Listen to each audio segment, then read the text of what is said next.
نحمده ونصلي على رسوله الكريم اما بعد فاعوذ بالله من الشيطان الرجيم بسم الله الرحمن الرحيم رب اشرح لي صدري ويسر لي امري واحلل عقدة من لساني يفقهوا قولي.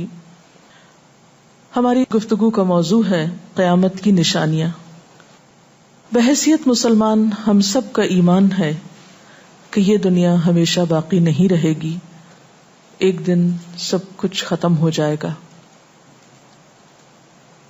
اور ایسا ہونا بھی چاہیے، اس لیے کہ ہر آغاز کا ایک انجام ہوتا ہے، ہر ابتدا کی ایک انتہا ہوتی ہے. جس چیز پر زندگی آتی ہے اس پر موت کا آنا بھی لازم ہے. ہم اپنے آس پاس اس کی بہت سی نشانیاں دیکھتے رہتے ہیں. کائنات میں بہت سے دلائل بکھرے ہوئے ہیں جو ہمیں یقین دلاتے ہیں کہ ایک دن یہ سب کارخانہ بند ہو جائے گا، ختم ہو جائے گا، یہ دنیا فنا ہو جائے گی. وہ وقت قرآن پاک کے الفاظ میں زمین و آسمان پر بہت بھاری ہوگا، اور اس بھاری وقت کے آنے سے پہلے دنیا میں کچھ علامات نمودار ہوں گی. تو آج چند ایک احادیث آپ کی خدمت میں پیش کروں گی جو قیامت کی نشانیوں کے بارے میں ہیں. اس سے ایک تو ہمیں اپنے عمل کا جائزہ لینے کا موقع ملے گا، دوسرے ان سے یہ بات سامنے آتی ہے کہ نبی صلی اللہ علیہ وسلم کی باتیں کتنی سچی باتیں تھیں. وہ لوگ جو حدیث کا انکار کرتے ہیں یا احادیث کا مذاق اڑاتے ہیں، وہ ان احادیث کی روشنی میں آج کے حالات کو دیکھ سکتے ہیں کہ آپ صلی اللہ علیہ وسلم نے اللہ تعالی کی بھیجی ہوئی وحی کی روشنی میں جو باتیں فرمائیں آج وہ ہم اپنی آنکھوں سے دیکھ رہے ہیں. بہرحال اس وقت میرے سامنے حضرت ابو ہریرہ رضی اللہ تعالی عنہ کی حدیث ہے جسے ابن خزیمہ نے روایت کیا ہے. رسول اللہ صلی اللہ علیہ وسلم نے فرمایا، قیامت کی نشانیوں میں سے ہے کہ آدمی مسجد کے پاس سے گزرے گا مگر اس میں 2 رکعتیں ادا نہیں کرے گا. آج کتنے ہی لوگ ایسے ہیں کہ جن کے گھروں کے سامنے مسجدیں ہیں، وہ دن رات مسجدوں سے آوازیں سنتے ہیں لیکن مسجد کے اندر نہیں جاتے. نبی صلی اللہ علیہ وسلم کے زمانے میں اس بات کا تصور ہی نہیں تھا کہ کوئی شخص اپنے آپ کو مسلمان کہے اور پھر وہ نماز نہ پڑھے.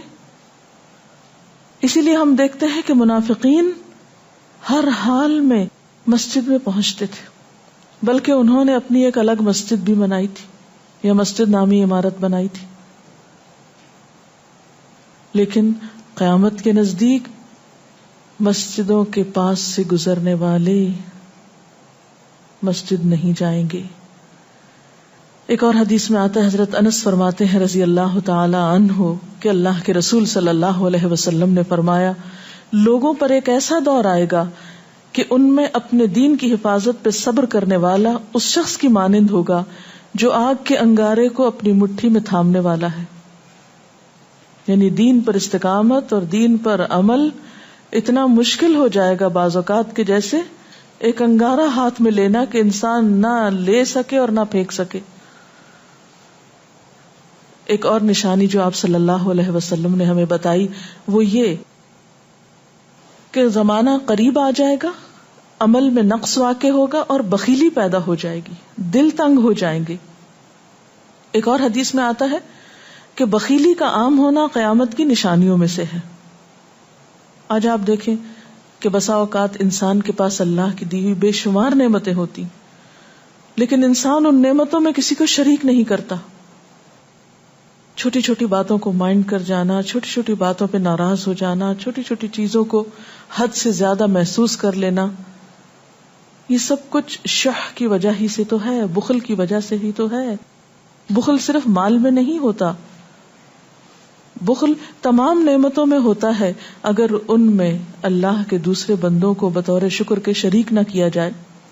ایک اور حدیث میں آتا ہے، مجموع الزوائد میں یہ حدیث روایت ہوئی ہے، رسول اللہ صلی اللہ علیہ وسلم نے فرمایا کہ لوگ سخت اور بخیل ہو جائیں گے، یعنی ان کے دل سخت ہو جائیں گے اور ان کے اندر بخل عام ہو جائے گا.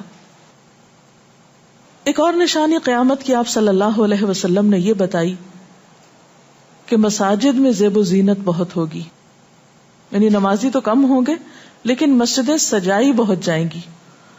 حضرت انس بن مالک کی روایت ہے، مسند احمد نے اس کو روایت کیا ہے، رسول اللہ صلی اللہ علیہ وسلم نے فرمایا قیامت قائم نہیں ہوگی یہاں تک کہ لوگ مسجدوں میں فخر و مباحات کریں گے، یعنی مسجد کے بنانے میں، اس کے سجانے میں، اس کی آرائش میں ایک دوسرے کا مقابلہ کرنے لگیں گے.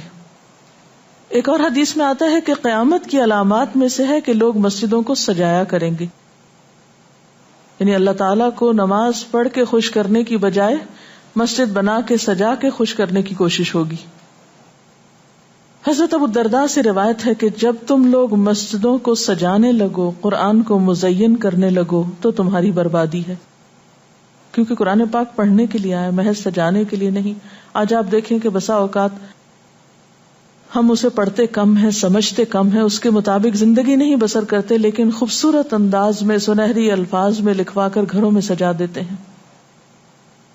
تو قرآن پاک سجانے کے لیے نہیں آیا، وہ تو ہدی للناس ہے، ساری انسانیت کی ہدایت کے لیے آیا ہے، لیکن ہم نے اس کا بس اتنا ہی فائدہ اٹھایا کہ اسے خوبصورت انداز میں لکھ کے طاقوں میں سجا دیا. اسی طرح ایک اور نشانی کہ انسان حلال حرام کی پرواہ نہیں کرے گا. رسول اللہ صلی اللہ علیہ وسلم نے فرمایا، صحیح بخاری کی روایت ہے، لوگوں پہ ایسا وقت ضرور آنے والا ہے کہ آدمی اس بات کی بالکل فکر نہیں کرے گا کہ جو مال اس نے حاصل کیا ہے وہ حلال ہے یا حرام ہے، یعنی کس ذریعے سے حاصل کیا ہے. ایک اور حدیث میں آتا ہے کہ قیامت سے پہلے سود پھیل جائے گا. ایک اور روایت میں آتا ہے کہ ہر شخص تک اس کا کچھ نہ کچھ غبار پہنچے گا، یعنی کچھ لوگ تو براہ راست اس میں انوالو ہوں گے اور کچھ لوگ انڈائریکٹلی اس سے متاثر ہوں گے. اسی طرح قیامت کی نشانیوں میں سے ایک اور نشانی دیگر امتوں کی مشابہت اور تقلید ہوگی. حضرت ابو سعید رضی اللہ تعالی عنہ سے روایت ہے، رسول اللہ صلی اللہ علیہ وسلم نے فرمایا، تم اپنی سابقہ امتوں کی ایک ایک بالشت اور ایک ایک گز میں اتباع کرو گے، یعنی چھوٹے سے چھوٹے معاملے میں اور بڑے سے بڑے معاملے میں ان کی پیروی کرو گے، حتیٰ کہ اگر وہ کسی سانڈے کے سوراخ میں داخل ہوئے ہوں گے، یعنی گوہ کے سوراخ میں، تو تم بھی ان کی پیروی کرو گے، اس سوراخ میں بھی گھسو گے. ہم نے پوچھا، یا رسول اللہ صلی اللہ علیہ وسلم، کیا آپ کی مراد یہود و نصارہ ہیں؟ فرمایا، پھر اور کون؟ اور آج ہم مسلمان دیکھ سکتے ہیں کہ ہم کس کی پیروی کر رہے ہیں، کتاب اللہ اور سنت رسول اللہ صلی اللہ علیہ وسلم کی یا کسی اور کی. قیامت کی نشانیوں میں سے ایک نشانی زلزلے بکثرت آئیں گے. حضرت ام سلمہ سے روایت ہے، مسند احمد میں یہ روایت آتی ہے، رسول اللہ صلی اللہ علیہ وسلم نے فرمایا، قیامت سے پہلے موت کی سخت وبا پھیلے گی، پھر زلزلوں والے سال آئیں گے. ایک اور روایت میں آتا ہے، قیامت کی نشانیوں میں سے ہے کہ ناگہانی موت کثرت کے ساتھ ہوگی، یعنی اچانک ڈیتھ، یکا یک بیٹھے بیٹھے فوت ہو گئے. امام بخاری نے اس حدیث پر کچھ شعر بھی لکھے ہیں جن کا ترجمہ ہے، فارغ وقت کو غنیمت سمجھ کر کچھ رکوع کر لو، یعنی فارغ بیٹھنے سے بہتر ہے کچھ نوافل پڑھ لو، قریب ہے کہ تیری موت اچانک واقع ہو. تم کتنے ہی صحت مند لوگوں کو دیکھتے ہو جن کی صحت مند جانیں اچانک فوت ہو جاتی ہیں، یعنی ختم ہو جاتی ہیں. حافظ ابن حجر عسقلانی جنہوں نے بخاری کی شرح لکھی ہے فتح الباری، وہ کہتے ہیں یہ عجیب اتفاق ہے کہ امام بخاری خود بھی اسی طرح اچانک فوت ہوئے تھے. یعنی اچانک موت جو ہے وہ کسی پر بھی آ سکتی ہے، کوئی نیک ہو یا بد ہو. ہم یہ نہیں کہہ سکتے کہ ہم بہت نیک ہیں یا ہم بڑے اچھے کام کرتے ہیں تو ہمارے ساتھ یہ معاملہ نہیں ہو سکتا، یہ کسی کے ساتھ بھی ہو سکتا ہے. اس لیے جو وقت آج ہمیں حاصل ہے، جو لمحات آج ہمیں ملے ہیں، ان کو غنیمت سمجھیں اور نیکی کے کام میں پیچھے نہ رہیں. پھر قیامت کی نشانیوں میں سے ایک نشانی یہ بھی بتائی گئی کہ لوگ جان پہچان والوں کو بس سلام کریں گے. عامر بن اسود فرماتے ہیں رضی اللہ تعالی عنہ کہ ہم حضرت عبداللہ بن مسعود کے ساتھ ایک مسجد میں گئے تو جماعت کھڑی تھی، پھر لوگوں نے رکوع کیا اور ہم بھی رکوع کرتے ہوئے ساتھ شامل ہو گئے۔ اتنے میں ایک آدمی آیا اور کہنے لگا، ابو عبد الرحمن، یہ عبداللہ بن مسعود کی کنیت ہے، آپ کو سلام۔ عبداللہ بن مسعود نے حالت رکوع ہی میں فرمایا، اللہ اور اس کے رسول صلی اللہ علیہ وسلم نے سچ کہا تھا۔ نماز کے اختتام پر کچھ لوگوں نے آپ سے پوچھا کہ آپ نے فلاں شخص کے سلام پر یہ کیوں کہا کہ صدق اللہ و رسول، اللہ اور اس کے رسول صلی اللہ علیہ وسلم نے سچ کہا۔ ابن مسعود نے فرمایا، میں نے نبی صلی اللہ علیہ وسلم سے سنا کہ قیامت کی نشانیوں میں سے ہے کہ سلام صرف پہچان والوں کو کیا جائے گا۔ یعنی آپ کسی مجلس میں جاتے ہیں، مسنون طریقہ کیا ہے؟ اگر آپ کسی گیدرنگ میں جائیں، سب کو بیک وقت السلام علیکم کہیں، لیکن بہت دفعہ آپ نے دیکھا ہوگا کہ لوگ آتے ہیں، سب کو نہیں پوچھتے، ان میں سے جو جان پہچان والا ہوتا ہے اس کا نام لے کر بس سلام کرتے ہیں۔ پھر اسی طرح ایک اور نشانی یہ کہ لوگ دعا اور طہارت میں زیادتی کریں گے۔ حضرت سعد رضی اللہ تعالی عنہ سے روایت ہے، انہوں نے سنا کہ ان کا بیٹا اس طرح دعا کر رہا ہے، یا اللہ میں تجھ سے جنت کا سوال کرتا ہوں، اس کی نعمتوں کا سوال کرتا ہوں، اس کی رونقوں اور تر و تازگیوں کا سوال کرتا ہوں، وغیرہ وغیرہ، اور میں آگ سے تیری پناہ مانگتا ہوں، اس کی زنجیروں سے اور طوقوں سے پناہ مانگتا ہوں۔ تو حضرت سعد نے فرمایا، تم نے اللہ تعالیٰ سے خیر کثیر کا سوال کیا ہے اور ضرر کثیر سے پناہ مانگی ہے، جبکہ میں نے رسول اللہ صلی اللہ علیہ وسلم سے سنا کہ ان قریب ایسے لوگ ہوں گے جو دعا میں زیادتی کریں گے۔ یعنی صرف یہ کہہ دینا کافی ہے کہ اللہ تو ہمیں جنت عطا فرما اور دوزخ سے بچا، اس کی بہت تفصیلات میں جانے کی ضرورت نہیں۔ جب جنت میں داخل ہو گئے تو سب کچھ نصیب ہو گیا، اور جب جہنم سے بچ گئے تو سب سے بچت ہو گئی۔ پھر آپ نے یہ آیت پڑھی، اپنے رب سے عاجزی سے دعا مانگو، یقیناً وہ زیادتی کرنے والوں کو پسند نہیں کرتا۔ یعنی دعاؤں میں زیادتی اور اس قسم کی تفصیلات یہ پسندیدہ نہیں ہے۔ تمہیں یہی کافی تھا کہ تم یوں کہتے، یا اللہ میں تجھ سے جنت اور ہر اس قول و عمل کا سوال کرتا ہوں جو جنت کے قریب کر دے، اور میں تیری پناہ چاہتا ہوں جہنم سے اور ہر اس قول و عمل سے جو جہنم کے قریب کرے۔ تو اتنا کہنا کافی تھا۔ پھر قیامت کی نشانیوں میں سے ایک نشانی آپ صلی اللہ علیہ وسلم نے یہ بھی بتائی کہ نااہل حاکم مقرر کیے جائیں گے۔ حضرت ابو ہریرہ سے روایت ہے کہ قیامت کی نشانیوں میں سے ہے کہ ذلیل اور کمینے لوگ نیک شریف لوگوں پر غالب ہو جائیں گے۔ کیوں ابن مسعود، کیا تم نے بھی یہ بات میرے محبوب صلی اللہ علیہ وسلم سے سنی ہے؟ ابن مسعود نے فرمایا، ہاں رب کعبہ کی قسم۔ حضرت حذیفہ سے روایت ہے کہ قیامت اس وقت تک قائم نہ ہوگی جب تک کہ تم اپنے امام کو قتل نہ کرو گے، یعنی لوگ اپنے حاکموں کو مارنے لگیں گے اور اپنی تلواروں کے ساتھ آپس میں ہی لڑائی کرو گے، علاوہ ازیں تم میں سے بدترین لوگ تمہاری دنیا کے وارث ہو جائیں گے۔ اسی طرح قیامت کی نشانیوں میں سے ایک نشانی یہ بھی ہے، حضرت عبداللہ بن مسعود سے مروی ہے کہ رسول اللہ صلی اللہ علیہ وسلم نے فرمایا، قیامت کے قریب صرف مخصوص لوگوں کو سلام کیا جائے گا۔ تجارت اس قدر پھیل جائے گی کہ عورت تجارت میں اپنے خاوند کا ہاتھ بٹائے گی، یعنی اتنا بزنس ہوگا کہ مرد سے اکیلے نہیں سنبھالا جائے گا، عورتیں اس میں شریک ہوں گی، رشتہ داری توڑی جائے گی، یعنی مال کثرت سے ہونے کے باوجود رشتہ داروں کا خیال نہیں رکھا جائے گا، جھوٹی گواہی دی جائے گی، حق چھپایا جائے گا، اور قلم کا ظہور ہو جائے گا، یعنی نشر و اشاعت خوب ہوگی، خوب لکھا جائے گا۔ ایک اور روایت میں آتا ہے کہ وقت مختصر ہو جائے گا۔ آج آپ دیکھیے ہر شخص وقت کی کمی کی شکایت کرتا ہے۔ حضرت ابو ہریرہ رضی اللہ تعالیٰ عنہ سے روایت ہے، رسول اللہ صلی اللہ علیہ وسلم نے فرمایا، قیامت قائم ہونے سے پہلے یہ نشانی ظاہر ہوگی کہ زمانہ قریب آ جائے گا، یتقارب الزمان، سال مہینے کی طرح، مہینہ ہفتے کی طرح، ہفتہ دن کی طرح، اور ایک دن ایک گھنٹے کی طرح، اور ایک گھنٹہ آگ کے شعلے کی طرح تیزی سے گزرنے والا ہو جائے گا۔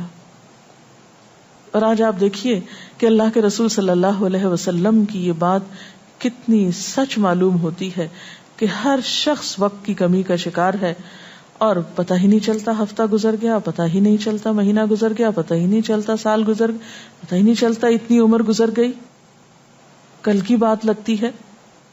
اور انڈائریکٹلی یہ اشارہ اس بات کی طرف کہ زندگی کی رفتار بہت تیز ہو جائے گی، یعنی فاسٹ لائف جس کو آپ کہتے ہیں اس کا شکار ہو جائے گا. ایک اور روایت میں آتا ہے کہ دنیا محبوب ہو جائے گی، موت سے نفرت ہو جائے گی. حضرت ابو ہریرہ سے روایت ہے، رسول اللہ صلی اللہ علیہ وسلم نے حضرت ثوبان سے فرمایا، اے ثوبان، اس وقت تمہارا کیا حال ہوگا جب دوسری امتیں تم پر اس طرح ٹوٹ پڑیں گی جس طرح تم کھانے کے برتن پہ ٹوٹ پڑتے ہو.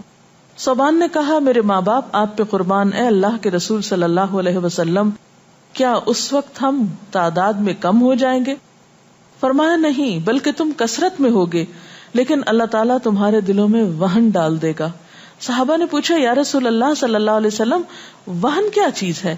آپ نے فرمایا، دنیا سے محبت اور جہاد سے نفرت. اور ایک روایت میں آتا ہے، دنیا سے محبت اور موت سے نفرت. اسی طرح نیک لوگ آہستہ آہستہ کم ہو جائیں گے. رسول اللہ صلی اللہ علیہ وسلم نے فرمایا، نیک لوگ یکے بعد دیگرے رخصت ہوتے جائیں گے، فوت ہوتے جائیں گے. فضول لوگ باقی رہ جائیں گے، بیکار، نکمے، جس طرح جو کا بھوسا یا ردی کھجور باقی رہ جاتی. اللہ تعالیٰ ان فضول لوگوں کی کچھ پرواہ نہ کرے گا، کوڑے کرکٹ کی طرح ہوں گے جن کی کچھ پرواہ نہ کرے گا کہ ان کو پھینک دیا جائے یا کاٹ دیا جائے یا کہیں جلا دیا جائے. ایسے لوگوں کی اللہ تعالیٰ کو کچھ بھی ضرورت نہیں ہو. حضرت عمرو بن شعیب اپنے والد سے اور اپنے دادا سے روایت کرتے ہیں، رسول اللہ صلی اللہ علیہ وسلم نے فرمایا، لوگوں پر ایک ایسا وقت آئے گا کہ ان کی خوب چھانٹی صفائی کی جائے گی تو فضول لوگ باقی رہ جائیں گے اور نیک لوگ ختم ہو جائیں گے. پھر آپ نے اپنے دونوں ہاتھوں کی انگلیوں کو آپس میں ملا کر فرمایا، اس طرح ان کے وعدے اور امانتیں خلط ملط ہو کر رہ جائیں گے اور وہ اختلافات کا شکار ہو جائیں گے. یعنی نہ ان میں وعدوں کا پاس ہوگا، نہ امانتوں کی ادائیگی کا احساس ہوگا، اور وہ ایک ہی چیز جانیں گے اور وہ لڑائی جھگڑا، اختلافات. کیونکہ کوڑا کرکٹ ہے نا، کوئی وزن تو اس کا ہے نہیں، کوئی اصول تو ہے نہیں، کسی نیک کام میں استقامت تو ہے نہیں، بس جدھر کو پانی جا رہا ہے اس پہ بہ رہے ہیں، ہوا چل رہی ہے اس پہ اڑ رہے ہیں. تو ایسے نکمے اور بیکار لوگ باقی بچیں گے اور پھر ایک دن دنیا اپنے اختتام کو پہنچ جائے گی. ہر گھر میں فتنہ داخل ہو جائے گا. حضرت عوف بن مالک فرماتے ہیں کہ میں غزوہ تبوک کے موقع پر رسول اللہ صلی اللہ علیہ وسلم کی خدمت میں حاضر ہوا جبکہ آپ اس وقت چمڑے کے ایک خیمے میں تشریف فرما تھے. آپ نے فرمایا، قیامت کی 6 نشانیاں گن لو. پھر ایک ایسا عام اور تباہ کن فتنہ ہوگا کہ عرب کا کوئی گھر بھی اس کی لپیٹ میں آنے سے محفوظ نہ رہ سکے گا. تو اللہ تعالیٰ سے دعا ہے کہ وہ ہمارے ایمان اور عمل کی حفاظت فرمائے اور ہمیں نیکی کی توفیق عطا فرمائے، اپنی ذمہ داریوں کو صحیح معنوں میں پورا کرنے کی توفیق عطا فرمائے. اگر آپ کے ذہن میں کوئی سوال ہو تو آپ کر سکتے ہیں. جو لوگ قیامت کی ان علامات کا مذاق اڑاتے ہیں اور کہتے ہیں کہ یہ حالات تو بہت عرصے سے ہیں، قیامت آنی ہوتی تو آ چکی ہوتی، تو ہم کیا کر سکتے ہیں، انہیں کیسے سمجھا سکتے ہیں؟ دیکھیے کہ جو لوگ مذاق اڑانے پر تل جاتے ہیں ان کا کوئی علاج نہیں. نبی صلی اللہ علیہ وسلم کے زمانے میں بھی ایسے لوگ موجود تھے جو دین کے شاعر کا مذاق اڑاتے تھے. قرآن نے ایسے لوگوں کو منافق بتایا ہے. اور بات یہ ہے کہ جب قیامت آئے گی تو پھر کسی سے پوچھ کر نہیں آئے گی، اس کا وقت تو اللہ تعالیٰ کو معلوم ہے، اور جب آ جائے گی تو کوئی اس سے فرار حاصل نہیں کر سکے گا. آج ہمیں اللہ تعالیٰ نے اختیار دیا ہے، چاہیں تو کسی چیز کو مانیں اور چاہیں تو انکار کر دیں، لیکن جب اصل حقیقت سامنے آئے گی تو پھر ہم انکار نہ کر سکیں گے. آپ نے بتایا کہ قیامت کی نشانیوں میں ہے کہ طہارت میں بھی زیادتی کی جائے گی، تو اس سے کیا مراد ہے؟ اس کا معنی یہ ہے کہ لوگ طہارت حاصل کرتے وقت وسائل یا ریسورسز کو بہت ضائع کریں گے. مثلاً یہ کہ وضو کرتے وقت بہت زیادہ پانی لنڈھانا، بہت صابن گرانا، اسی طرح نہاتے وقت بہت پانی ضائع کرنا. نبی صلی اللہ علیہ وسلم کے زمانے میں پانی کی قلت بھی ہوتی تھی، لیکن اس کے باوجود آپ صلی اللہ علیہ وسلم کی تعلیمات میں ہے یہ بات کہ ایک شخص کو آپ نے فرمایا تھا کہ خواہ تم دریا کے کنارے بیٹھے ہو پھر بھی وضو کے لیے اتنا ہی پانی لو جتنا تمہاری ضرورت ہے، یعنی بہت زیادہ پانی ضائع نہ کرو. آج ہم دیکھتے ہیں کہ بہت سے وسائل کے ذریعے پانی کا حصول بعض علاقوں میں بہت آسان ہو گیا ہے اور لوگ بہت ناقدری کے ساتھ پانی ضائع کرتے ہیں. مثلاً بعض دفعہ دیکھا گیا ہے کہ برش کرنے کے وقفے میں ٹیپ کھول دی جاتی ہے، بعض اوقات 5 منٹ تک ٹیپ میں سے پانی بہتا رہتا ہے اور آرام آرام سے لوگ اپنی طہارت اور صفائی کا اہتمام کرتے رہتے ہیں. تو کسی بھی طرح کے وسائل کو ضائع کرنا جو ہے وہ اسلامی تعلیمات کے خلاف ہے، خواہ وہ دین کے کسی کام کے کرنے میں ہی کیوں نہ استعمال کیے جائے، وضو جیسی چیز میں ہی کیوں نہ استعمال کیے جا رہے ہوں. تو طہارت میں مبالغہ آرائی کا مطلب یہی ہے، وسائل کا ضیاع. دعا میں زیادتی کا مقصد کیا لمبی دعاؤں کا بھی مراد یہ ہوگا؟ اصل میں دعا تو حسب ضرورت کی جا سکتی ہے، حسب موقع. کبھی آپ کے پاس وقت زیادہ ہوتا ہے تو آپ دیر تک بھی دعا کر سکتے ہیں، مخصوص اوقات میں، مخصوص قبولیت کی جگہوں پر. لیکن سنت کے طریقے سے ہٹ کر مبالغہ آرائی کے انداز میں دعا کرنا اور پھر ردیف قافیے ملا کر دعا کرنا یا شعر و شاعری کے انداز میں دعا کرنا، ان چیزوں سے منع کیا گیا. وآخر دعوانا ان الحمد للہ رب العالمین. سبحانک اللہم وبحمدک نشہد ان لا الہ الا انت نستغفرک ونتوب الیک. والسلام علیکم ورحمۃ اللہ وبرکاتہ.